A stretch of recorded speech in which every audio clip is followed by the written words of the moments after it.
This is the first lecture of the 10 lecture unit on the history of the Russian Church.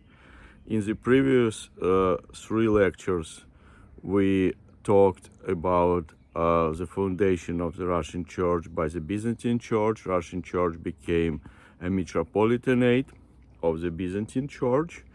The Christianity was spread mainly through the Slavic people, around the Slavic people, not Finno-Ugric people. And then Mongol invasion. The see of the Russian Church moved toward modern-day Central Russia, and it was for the first time in Vladimir and then in Moscow.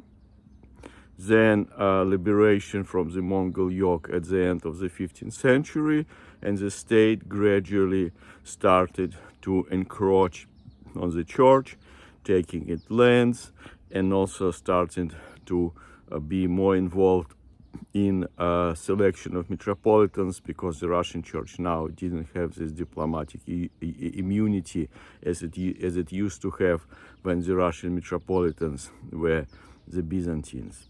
So now we are dealing with the next stage, when the Russian great prince became Tsar. And it was very Byzantine installation. It was anointment, but Russia didn't have this Roman prehistory, and therefore there was not really attitude toward change of a monarch. Russia never knew synod. And the first Tsar, Ivan IV, he was a very gifted man who had 2 periods of his reign, conventionally considered to be divided into 2 halves. The first one, so more or less productive, and the second one is counterproductive. So during his first reign, he convened a council, 1-chapter council that contained 1 chapter of various subjects. And then also we have his writings, particularly his correspondence with one of his noblemen, Andrei Kurbsky, who went across the border to save his life, and Kurbsky accusing Tsar in usurping authority, accusing him in being an autocrat. And Tsar responded to him saying that if Kurbsky would have stayed and suffered innocently for Ivan IV, he would have saved his life, and now he's a coward. So kind of Ivan IV saw himself as an abbot of the Russian land, and everyone was in obedience to him. And that's very much was also how he was seen by his contemporaries, because when his dynasty, the Rurikovichi, ended in few decades after this account, after this correspondence, it was a dynastical crisis, because Russians really wanted somebody authentic, somebody who was connected with this dynasty. It almost was like this person would have direct connection with God, so no other person would succeed in governing the country. So after Ivan IV's death, and his son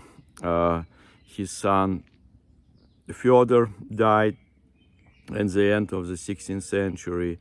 At this time, a Russian foreign minister, Boris Ganof, he succeeded in this project of installing Patriarch. Patriarch Jeremiah II was in Moscow, so he consecrated Patriarch. Next, in 1590, this consecration was approved by other Eastern Patriarchs, so now there wasn't a question any longer about Russian schism. Okay, as we know that Russian Church became autocephalous without permission from the Mother Church.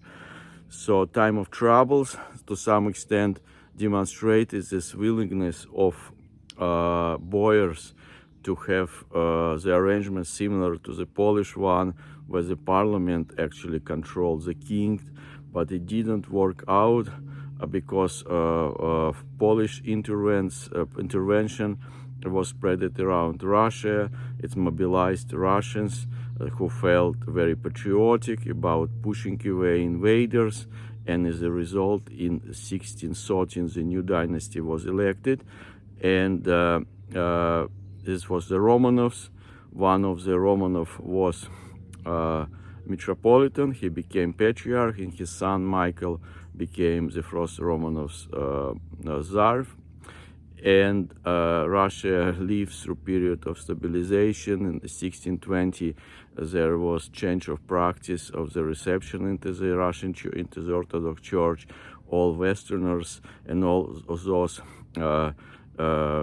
Orthodox from Eastern lands who were not baptized in full immersion, they supposed to be rebaptized. So, and this practice lasted until the Great Moscow Council of 1666, 1667, and Russia expanded eastward, right? Parts of modern-day Ukraine, Cossack lands, they joined the Muscovite state. All this also called for the unity in practice, in liturgical conformity. And Patriarch Nikon pushed this ahead. He really did it very, tactlessly, without considering feelings. Basically, previous Russian customs were branded as not salvific. So many people were cornered because either they would remain loyal, faithful to their fathers, or they would basically subscribe to this idea that their fathers were obscurant, non-educated people.